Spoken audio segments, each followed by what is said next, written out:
Yung mga sinasabi po nating existing practice na ngayon na ginagawa nila ay ano po ang legal basis nun? Po, napakaganda po ng tanong ng ating pinunong minorya. At yan po, alam niyo po, dito po sa aking kaliwa, kung titingnan niyo po, dahil ang sabi ko po sa kanila, Ginoong Pangulo, tayo po ay haharap sa bar tatner, mathematician pa. Kaya kailangan po, battery ng mga auditors ang kailangan po natin dito sa kaliwa. Ano po?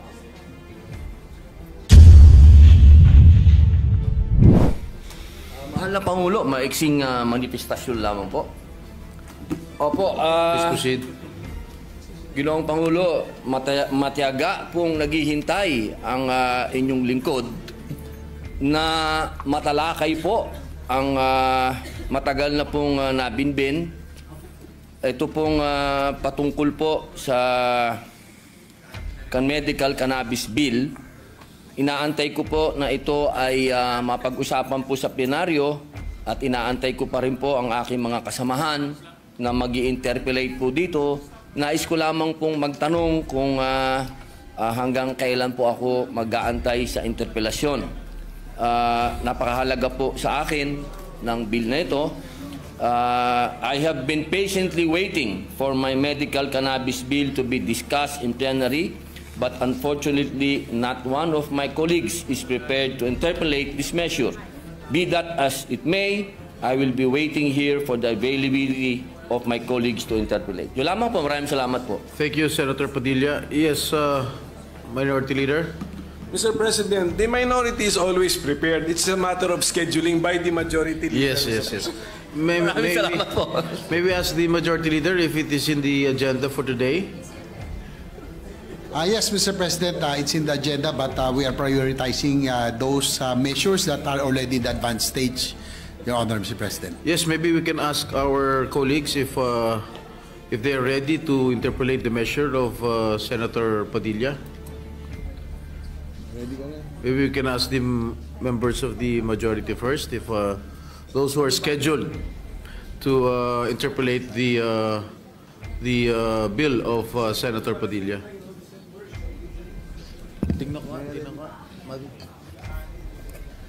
I think those who are scheduled to interpolate the bill of Senator Padilla is this representation, Senator Win Gatchalian, Senator Pia Cayetano, Senator Joel Villanueva, Senator Rizzo Ontiveros, and Senator Coco Pimentel.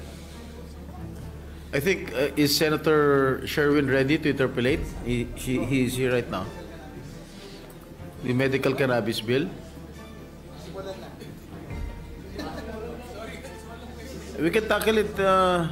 Yes, Mr. President, probably later on after we tackle some important measures, we'll talk to the members of the majority who will be ready to. Yes, we can proceed later if some of our colleagues are ready to interpolate the bill of Senator Padilla. Maraming salamat po uli sa ating pinunong minorya sapagkat napakahalaga po ng panimulang salita sa usapin nito sapagkat ito pong ating isinusulong, ito po ay bunga ng isang revolusyon na naganap sa ating bayan na ipinaglalaban po ang kaban ng bayan. Ibig pong sabihin, ito pong COA na atin pong binabanggit dito, Ginoong Pangulo, ito po ay napakahalaga ng papel nito sa ating bayan.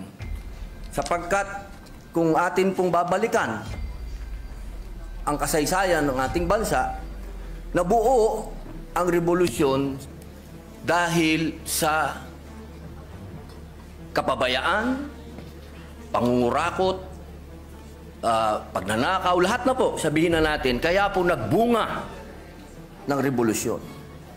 At kung titingnan po natin sa 1987 Constitution,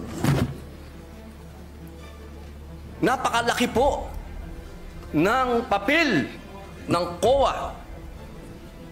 Ang sabi po dito sa Article 9, Constitutional Commission, ayan po letter D, Commission on Audit. Ayan po.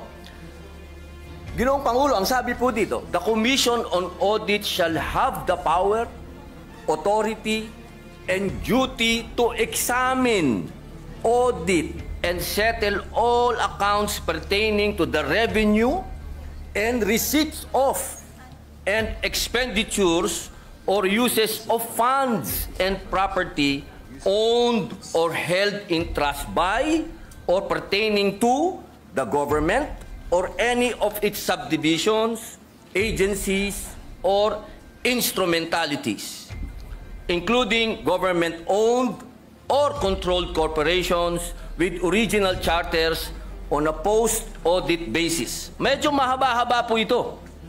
Kasi kasama po dito, pati po yung mga state colleges, lahat po ay sakop ng COA, Ginoong Pangulo. Ngayon, meron lang po tayong pinagdadaanan na siyempre po, sa takbo po ng panahon, mahal na Pangulo. Tama ba ito? Hindi naman po pwede na magmula po 1987 na nagawa po itong saligang batas, ang pinakamataas na batas dito sa ating bayan, hindi po nagkakaroon ng mga hakbangin para palakasin pa ang binigay na kapangyarihan sa COA. Alam niyo po, Ginoong Pangulo, ang ating pong COA ay masasabi po natin na international na ang kanilang standard. Dahil sa amin pong mga ginawang pagdinig, ang COA po ay miyembro at palagi ang uma-attend ng mga international seminars at studies patungkol po sa pag-audit. Ang kailangan lang po natin ngayon, mga mahal kong kababayan, ay yung kapangyarihan na ibinigay po sa kanila ay palakasin natin. Hindi inuulit ko po Hindi po natin dinadagdagan. Wala po yan, bawal po yan. Ang gusto po natin, mahal na Pangulo, ay palakasin po yung mga ibinigay sa kanilang kapangyarihan. Kaya meron po dito sa ating panukala na mga bago pong probisyon. Pero ito pong mga probisyon nito, mahal na Pangulo, hindi na po ito bago. Meron pong ilan na pinapractice na, meron pong ilan na masasabi nating bago. Pero yung pong mga bago na yun, pagka atin pong pinag-usapan, ay parang hindi na rin bago. Kaya po, aking mahal na Pangulo at ang atin pong pinakamamahal din na pinunong minorya na pagka binalikan po natin ang kasaysayan, ako po ay talagang punong-puno ng kaligayahan sapagkat ang tatay po ng ating pinunong minorya at ang tatay ko po'y magkasama. Sila po'y magkasama nung panahon ng revolusyon. Kaya ito pong pinag-uusapan natin ay parang continuation po ito kung ano ang pinaglaban ng aming mga ama. Kaya ako po, mahal na Pangulo, hindi ko po sinasabing ako po'y eksperto, hindi po ako magaling sa batas, hindi din po ako mathematician, hindi din po ako auditor, ako po'y isang revolusyonaryo. Kaya ang hinihingi ko po sa aking mahal na kaibigan, sa ating pong pinunong minorya, ay maging kapartner ko po siya dito sa paglinang ng panukala na ito. Sapagkat naniniwala po ako na ang pinaglaban ng aming mga ama hanggang ngayon, ito po ang natatanging lamang panglaban ng taong bayan sa korupsyon. Ito lamang pong COA. Maraming salamat po, Ginoong Pangulo. Salamat po. At marami na pong nasagot dun sa opening statement ng ating sponsor, ang ating mga concerns. Pero ito pong ating panukala ay isa po itong code. Opo. Tama po. So, ang gusto ba natin mangyari dito na lahat ng ating gustong malaman tungkol sa government auditing ay dito natin makikita at mahanap sa panukalang ito? Opo. Okay. Alam niyo po, katunayan po, mahal na Pangulo, noong nagsagawa po kami ng pagdinig, napaka eye-opener po Sapagkat marami po talaga na hindi naman nasasaad sa batas, pero kanila na po itong isinasagawa at ginagawa na po nila. Ang kailangan po natin ngayon na Ginoong Pangulo, maging batas po para mas lalo pong maging masabi pong matalim ang kanilang ipin po. Pero yung mga sinasabi po nating existing practice na ngayon na ginagawa nila ay ano po ang legal basis nun? Opo. Kasi ito ba'y, siyempre, bago nila ginawa yan, kinover muna nila sarili nila ng, ano ba tawag, circular ba? Opo, Is it circular. O, Opo. sige. Ano po ang legal basis ng Commission on Audit sa para sa kapangyarihan nila sa pag-issue ng circular? Opo, napakaganda po ng tanong ng ating pinunong minorya. At yan po, alam niyo po, dito po sa aking kaliwa, kung titingnan niyo po, dahil ang sabi ko po sa kanila, Ginoong Pangulo, tayo po ay haharap sa bar Tatnacher. Mathematician pa. Kaya kailangan po, battery ng mga auditors ang kailangan po natin dito sa kaliwa. Ano po?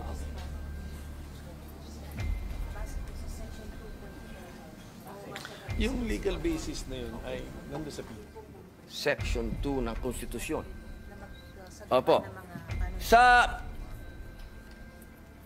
Dito po, sa nakalagay po sa ating konstitusyon, sa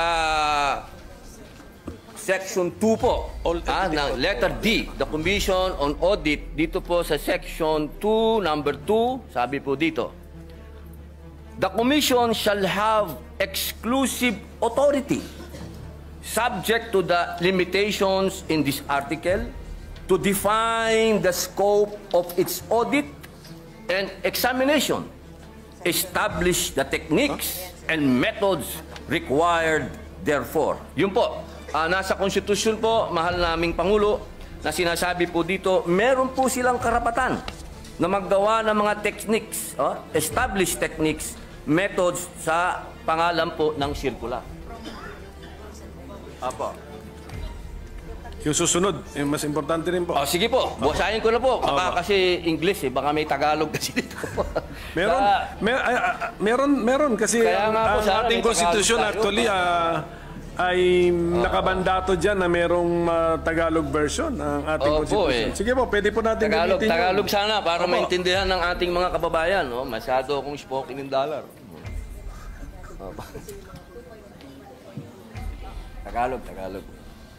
Tuloy ko muna po sa English. Sige po. Due to insistent public demand. Therefore, and promulgate accounting and auditing rules and regulations, including those for the prevention and disallowance of irregular, unnecessary, excessive, extravagant, or unconscionable expenditures or uses of government funds and properties. Malinaw po dito, Ginoong Pangulo. Ito po naman sa Tagalog,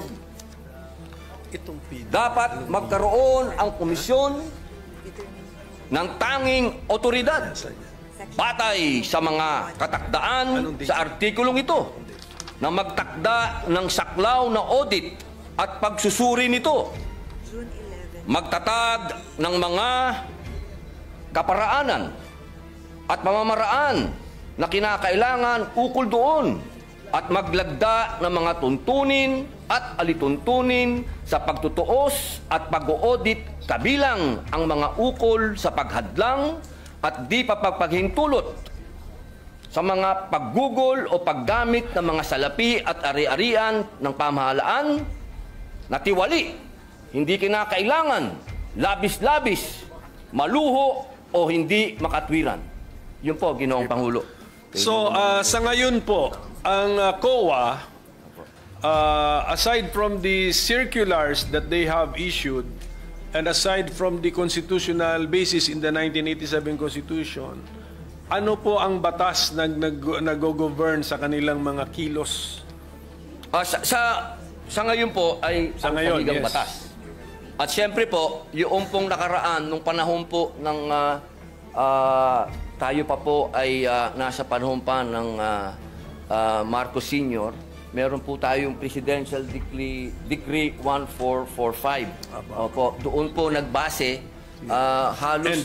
Opo. And that is a 1978 law. So, ibig na, ang gusto natin na sabihin ngayon, ang basic and fundamental auditing code na sinusunod ng COA sa ngayon is a 1978 law. Opo, opo. Yung 1978 auditing code na yan, paano naman siya binago ng mga detalye na nandun sa 1987 Constitution?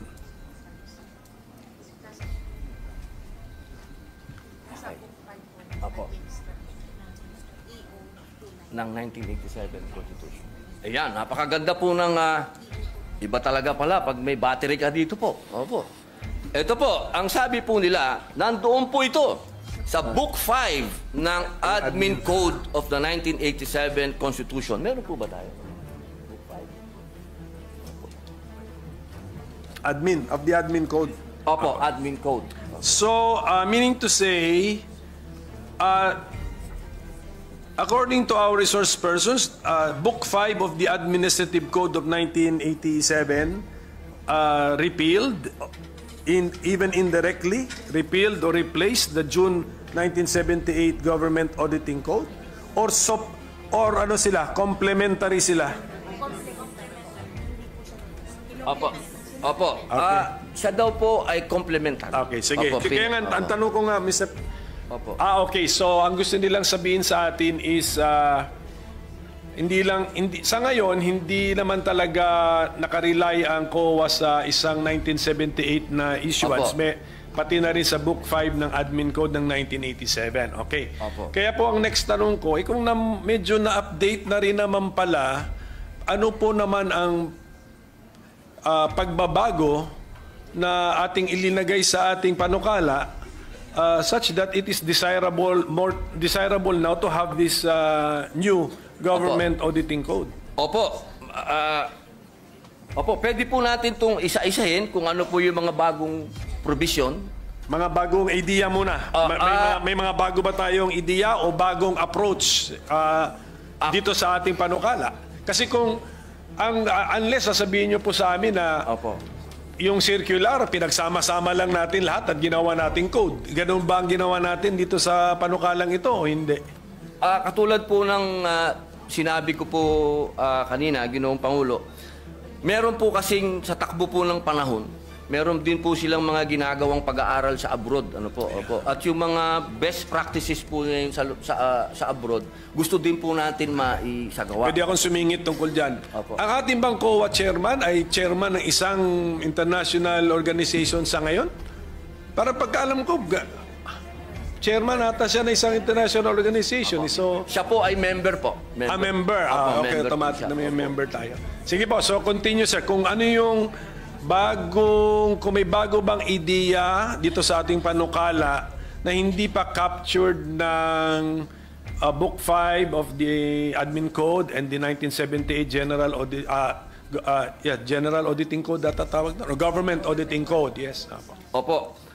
Kasi po may mga kaso po din, marami din pong mga bagong na desisyon ng Supreme Court na mga kaso po na nakakapag-define po ng mga kailangan sundin ng COA o sundin ng mga tao po. Opo.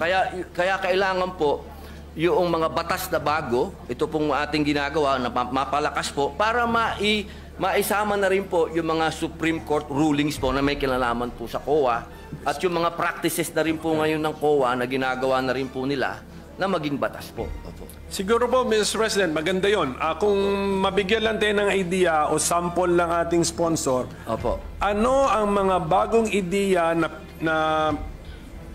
nakuha natin sa jurisprudence, na ilinagay na ngayon natin sa panukala? Ano ang mga bagong idea na nakuha natin sa ating participation sa international organizations and fora na ilinagay na rin natin ngayon sa ating panukala? So para masundan po natin yung mga bagong ideya sa ating panukala. Meron po ito, kaninang umaga, amin itong pinag-aralan. Section 27 ba yun? Sandali lang po. A minute suspension, Mr. President. Opo. Session is suspended for a minute. Was in the process of answering the question already, Mr. President. So, Opo. Ginoong Pangulo, meron pong mga pangyayari katulad po ngayon, ano po, habang iniaantay po natin yung para sa Supreme Court, tatalon lang po ako. Katulad po sa Section 60, sinasabi po dito, Ginoong Pangulo, na katulad po kahapon, napag-usapan po natin yung e-governance. So dito po sa Section 60 ng ating panukala, nasasabi po dito, ay dinagdag po natin ang electronic transaction, katulad ng electronic documents, electronic collection, and electronic project. Ito po na rin ay pinapractice na rin po ito ng COA po sa ngayon. Yan po yung isa po na masasabi po nating malaking pagbabago. Opo, at dito naman po kanina, nagkaroon po ng kaso na dinesisyonan po ng Korte Suprema. Meron na? yes. Ano? Ito po yun, ano? Section 27, matagal na po itong pinapractice ng COA. Ito po ay patungkol sa pagbabawal sa mga private entities for rendering audit or related services to government agencies. Kailangan muna po ng COA's approval kung kukuha ng pribadong entidad para gumawa ng mga audit sa mga government agencies. Nagkaroon po ng kaso ito, Ginoong Pangulo, at ang naging decision po ay pagkalagpas ng 60 days. Iba pala to. Sorry po. Ang sabi po dito, hindi po pwede. Pwede na pwedeng kumuha ng pribadong auditing firm yung private ng mga government agency po. Pwede po silang kumuha. Opo. Hindi po pwede na ang sinasabi po. Kasi ito, ang ano po nito, galing po ito sa deliberasyon ng 1987 Constitution. Kasi meron po itong isang commissioner, sinasabi niya, sabi niya doon, hindi, kailangan exclusive ang COA. Ang sabi naman po ng ibang commission, ay hindi pwede. Natalo po siya sa bilangan. At yun po ang ginamit ng Supreme Court na argumento na hindi po pwede na exclusive. Kailangan pwede silang kumuha ng iba. Yun po yung mga desisyon na masasabi po natin na nangyari. Meron pa pong isa. Opo. Dito po sa Section 28, ito ay nasa PD 1445. At base rin po ito sa desisyon ng Korte Suprema. Ito po ay patungkol sa probisyon ng pag-hire ng law firms o private lawyers. Ito po ay alinsunod sa desisyon ng Korte Suprema. Kasi alam niyo po, minsan kailangan magpaalam pa sa COA, hindi na po, kumbaga, nagkakasuhan na. Ginoong Pangulo, nagkadimandahan na, wala nang panahon. Ang sabi po dito, na kapag lumagpas na yung 60 days, deemed approved na po yung request ng kung sino man pong ang gustong mag-hire ng lawyer, private lawyer. Yun po yung mga masasabi nating bago na meron po talagang bigat. Kasi ito po ay may kinalaman na sa mga desisyon ng Korte Suprema at ganoon din po doon sa paparating po na e-governance. So, hindi pa po ito natitesting, itong Section 28, kunyari lumampas ng 60 days, gumastos na ngayon yung... Meron na pong desisyon. Meron na pong desisyon ang Supreme Court. So, sa ngayon, disallowed? Pero ang COA, wala pa po. Ilalagay po natin ngayon sa batas. Kaya nga, kung wala ito, kaya sa ngayon, disallowed. Hindi pwede. Kung pagbabasihan po yung desisyon ng Supreme Court, what was the decision? Allowed? The Supreme Court allowed the expense of government in the hiring of private lawyer or 60 days. Or sustained the 60 decision? days po So even the 60 days is in that decision? Hindi ako familiar po sa decision na yan. Opo. So, okay. Oo. Yun po, malinaw po yun eh. Malinaw po, Ginoong Pangulo, na halimbawa po, katulad po ng Pisan, di ba? Pisan, nag-hire po sila ng lawyer nila, lumagpas po, hindi po, ang nangyari ang tagal po, ano, hindi po nila maantay-antay yung approval ng COA. Ang sabi po, 60 days, deemed approved na po yun. Pag lumagpas. Okay. Ngayon, kinaklaro natin dito. Opo. Sige po. How about sa international best practices? Meron ba tayong napulot doon na linalagay ngayon natin dito sa ating panukala? Ano pong tawag? Section 26. Ayun! Nako, ito po yung pinakamaganda na pinag-usapan po namin. Ako gusto ko po ito. Kasi maraming lugar na hindi napupuntahan ng COA. Nakalagay po dito sa Section 26. Institutionalizes COA Citizen Participating Audit Program. Ito po yung Deputized Citizen Participatory Office. Since 2016 pa po ito, ginagawa nyo na. Opo, nagde-deputize po sila. Opo, ng mga mga CPA po, no? Tawag po nila CPA, mga opo. Kaya po ito po ay napakaganda sapagkat marami pong lugar dito sa ating bayan ang hindi po napupuntahan, Ginoong Pangulo. So ito pong participation ng civil society organizations na natin ay linilimit natin sa remote and critical areas. Bakit hindi natin gawin as a general rule? Opo. Sama sila. Actually, Sama sila. general rule po siya. Opo. Well, ito pang ang pagkasulat natin ay located page 20 line 17 to 18 nakasulat dito. Monitoring of projects located in remote and critical areas. So,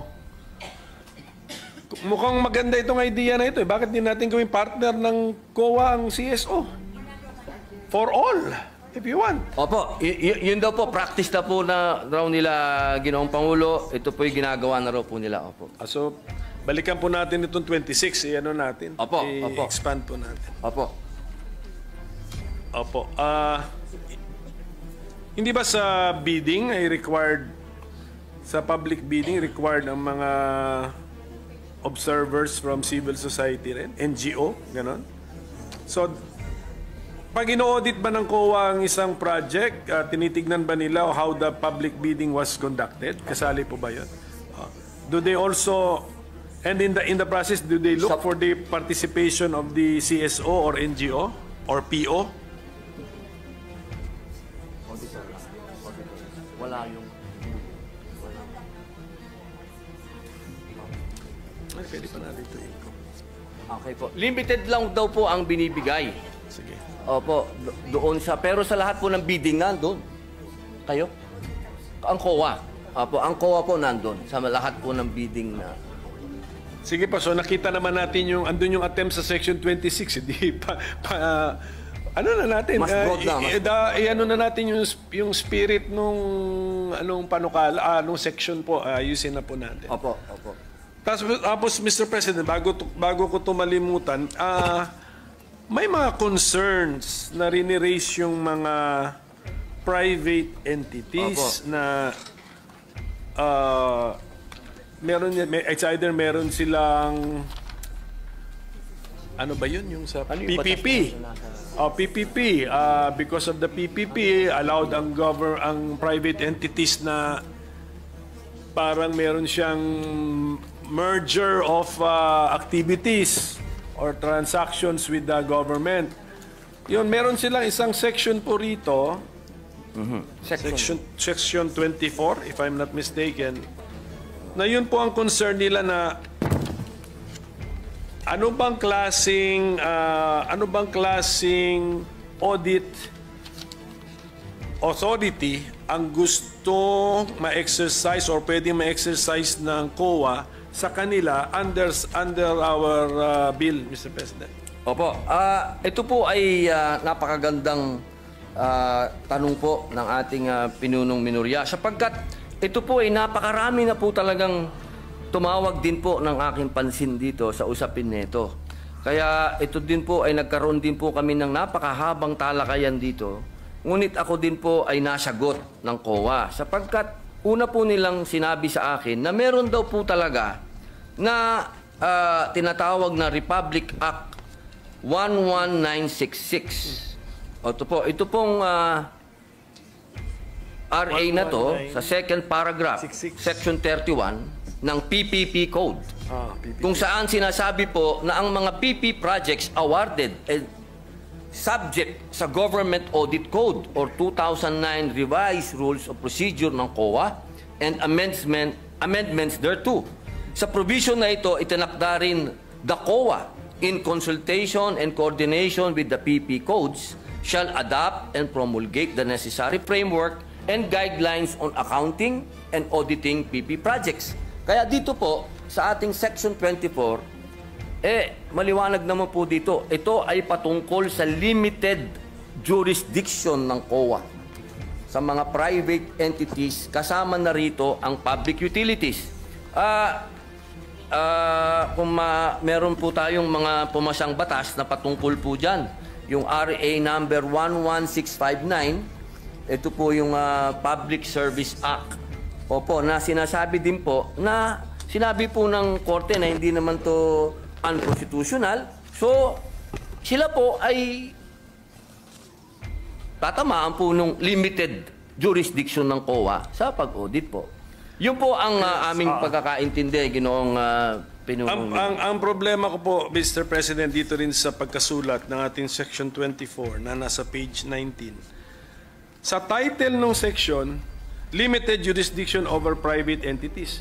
Pero pagbasahin mo yung body ng section, hindi mo naman makuha kung anong meaning ng limited jurisdiction. Kasi sinasabi rito, the Commission shall have authority to examine and audit the contracts, agreements, or dealings of private entities with the government, etc. So, the words used are examine and audit, which is the normal words, Mr. President. So, where is the limitation found, Mr. President?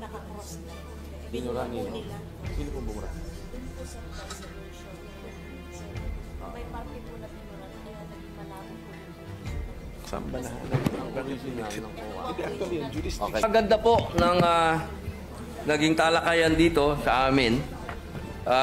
Napakaganda po kasi ng katanungan ng ating pinunong minorya.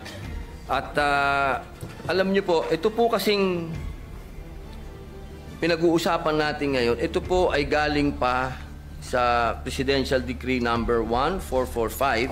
Patingin ng 1445. At ito po ay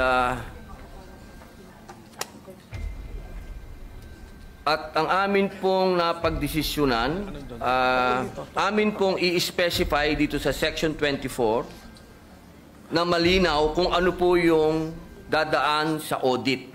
Ibig pong sabihin, kung ano lamang po yung dinapuan ng pera ng gobyerno, doon po sa PPP, doon lang po sila may karapatan na mag-audit. Kung saan lang po dumapo yung pera po ng gobyerno. Pero maliban po doon, wala po silang pwedeng silipin doon po patungkol doon sa private na kumpanya.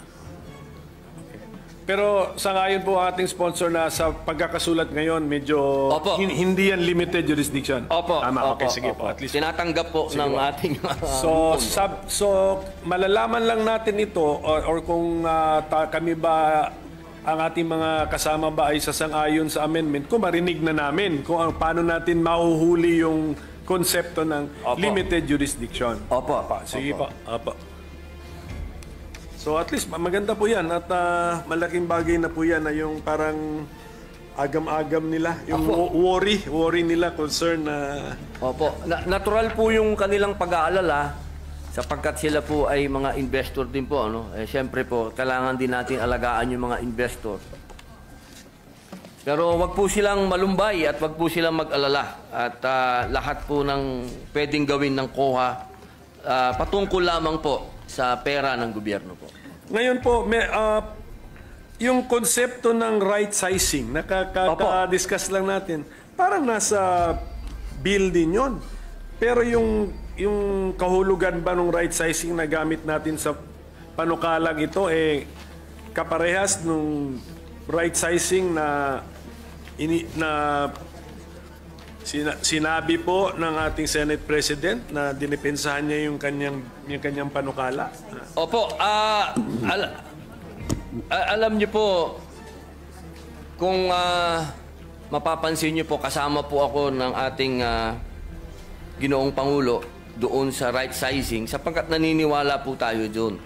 Pero kanina po sa kanyang paliwanag, malinaw din po na sinabi niya, hindi po ibig sabihin nun na tayo po ay magbabawas o ano. Kung hindi, pipiliin po yung mga tao talaga na talagang sila po yung magpe-perform.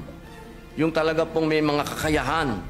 Yung tunay po na masasabi po natin na madi-deserve po nila kung magkano po yung natatanggap nilang sweldo mula po doon sa ahensya ng gobyerno. Kaya ako po ay nakasuporta po doon. At dito po, sa kasalukuyan, naririnig ko po ang aking lupon at kanila pong naisagutin ang inyo pong katanungan. Opo.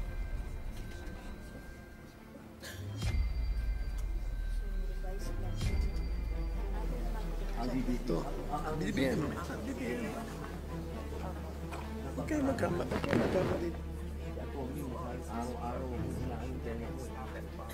Opo. Katunayan po, Ginoong Pangulo, lahat po ng aksyon ng COA na may kinalaman po sa organisasyon po nila, ito po ay dumadaan po sa DBM. Yun, Opo. Ito po ay ina-approve ng DBM. Ang kanila pong tinatawag na revised plantilla. Opo. Wala po silang pagmamalabis po na ginawa patungkol po sa right side. Hindi natin binabago yon. Yung authority ng DBM na daanan ng kanilang ideya o proposal at magbigay ng approval ay nandito po sa ating panukala. I-retain natin yon. Opo. Opo. Kasi meron po akong, kunyari po nasa page 17, lines 5 to 7.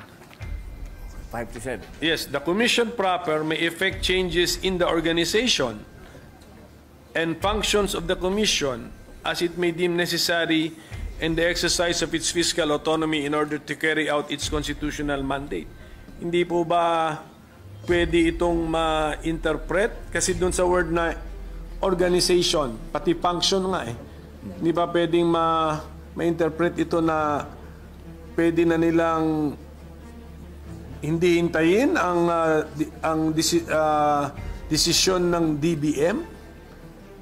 At saka yung functions na ito, pwede ba nilang baguhin itong code na ginagawa natin, Mr. President? Okay. Okay. Ginoong Pangulo, ito pong provision ng 5 to 7. Line 5 to 7. Page 17. Apo. Opo. The commission proper may effect changes in the organization and function of the commission as it may deem necessary in the exercise of its fiscal autonomy in order to carry out its constitutional mandate. Opo, yun po ang kasagutan po nila. Nasa special provision daw po ito ng GAA. Hindi, paano nga to na paano interpretation po nito? The commission, the COA can create additional positions and not need the DBM's approval because meron silang exercise of fiscal autonomy? Opo, basta hindi lang po sila lumalagpas sa budget. Basta nandun lang po sila sa budget. Eh, paano sila nabigyan ng budget? In the first place, di ba kung kinocompute ang budget, PS, MOE, capital outlay, also. Pero lahat po yun, Ginoong Pangulo, dumadaan pa rin po sa DBM yun lahat. Opo, upon approval po ng DBM. So ang gusto natin sabihin, ito pong paragraph na ito ay nasa GAA at lumalabas yan year after year after year. Check mo. Special provision po, pwede po natin basahin. Sige po, titingnan na lang po natin. Basta, oo, kasi ayaw natin ng ayaw Opo. natin ng Doon po ba sa... Oh, sige, pakitingin na lang po yung... Opo. Doon po ba? Pati po ba sa special provision ay binanggit ang fiscal autonomy? Ito po. Tingnan natin. Opo. Aha. Page. Saan to? Page 11. Andito? Apa, sandali lang po. Minute suspension po. Standing any provision of law to the contrary and within the limits of appropriations in this act, the chairperson of the Commission on Audit, COA, is hereby authorized to formulate and implement the COA's organizational structure. B. Fix and determine the salaries, allowances, and other benefits of the COA personnel in accordance with the rates and levels authorized under RA number 6758 as amended and RA number 6686 as amended. And C. Create new positions, transfer an item, or make other adjustments in the personal services itemization whenever public interest so requires. Implementation of the foregoing shall be subject to compliance with organization, staffing, and position classification and compensation standards of the DBM. Scrap and build policy and submission to DBM of a resolution stating the changes in the organization and staffing in accordance with the foregoing standards and policy for proper documentation. Yun po, Ginoong Pangulo. Okay. Wala bang Tagalog yan? Pero alam niyo yung tanong ko po. Kung yung paragraph na yan, lines 5 to 7, Opo. ay nandun sa special provision, ang layo po nung binasa ninyo, hindi naman yung paragraph na yan eh. So siguro ang sinasabi nila sa atin, kinompress yung ano at linagay. Pero delikado po kasi mag-compress tayo ng ilang ideas kasi when we re-expand the compressed sentence, pwedeng iba na ulit yung conclusion natin, iba na po. So mukhang ang sagot sa tanong ko hindi. Wala itong paragraph na lines 5 to 7 ay wala sa special provisions. Hindi po. Wala po. Maaari po natin kung gusto po niyo, at sa palagay po ng ating pinunong minorya at professor na i-adapt na lang po natin yung dati, ay mas maganda po yun. Hindi, ang aking point po, mag-ingat po tayo kasi sabi nga natin kanina na kino-concede ng COA na yung kanilang reorganization or any changes sa kanilang organization, lalo na sa pag-hire ng paggawa ng mga posisyon, ay kinakailangan ng approval ng DBM. Okay. Ingat lang ako dahil diyan sa paragraph na yan, mukhang pwede nating isantabi ang requirement na kailangan ng approval ng DBM. So, yan lang po. Kung pwede rin natin balikan ang yung last paragraph ng Section 16, Mr. President. Gawan na ng paraan yan. But Mr. President, actually marami pang section dito na binimension ata ang fiscal autonomy ng COA. Pero kung pwede sa susunod na natin pag-usapan kung anong ang meaning ng fiscal autonomy, paulit-ulit na lumalabas dito sa auditing code na to. Kasi kailangan maintindihan po natin yun. Kasi meron din akong bill sa judiciary fiscal autonomy. Tama. Tapos ang CHR claims na meron silang fiscal autonomy. Na wala naman yung phrase na yun sa constitutional provisions concerning the CHR. So at this point, Mr. President, with the permission of our sponsor, if this representation can suspend his interpellation on this very important law. Alam kong very important ito, alam ko timely ito, alam ko nagmamadali tayo. We will extend our full cooperation, but unfortunately this is a code sa sheer length. Kailangan ng talagang daanan natin ito. Pero mas importante sa importance niya Kasi buong gobyerno, subject to this code, plus yung limited jurisdiction sa mga private entities na magdi-deal sa gobyerno, aabutin din sila ng code na ito. So ganun po kahalaga ito. Kaya sana maintindihan po ng ating mga resource persons na iti-testing natin yung mga ideas, yung mga new mga concepts, old concepts, i-testing natin kung relevant pa ba, applicable pa ba. Then kung yung mga new concepts, iti-testing din natin kung mag-work ba sa tunay na buhay. So that is the purpose of our interpellation. But we are the minority is supportive of this bill. Napapanahon na. If 1978 yung PD, 1987 yung Book 5 ng Admin Code, ano na po yun? I mean, 30 plus years na ang basis. Nagbago na mundo. Sige po. So, and of course, I know for a fact na very exposed ang ating mga auditors to their participation in international organizations and fora. And in fact, meron tayong mga auditors na hinahire ng UN. Tama? Tama. So, must be, ano na yun, parang, anong tawag mo nun? Parang, ano ba yun? Parang endorsement or ano ba yun? Patunay na po yun. Patunay or pagkilala sa galing at abilidad at reputasyon ng ating mga auditors. Okay? So, yun lang po yun. So, I hope they understand may konting delay but this is a necessary delay. I hope they understand. So, thank you, Mr. President, if I can suspend my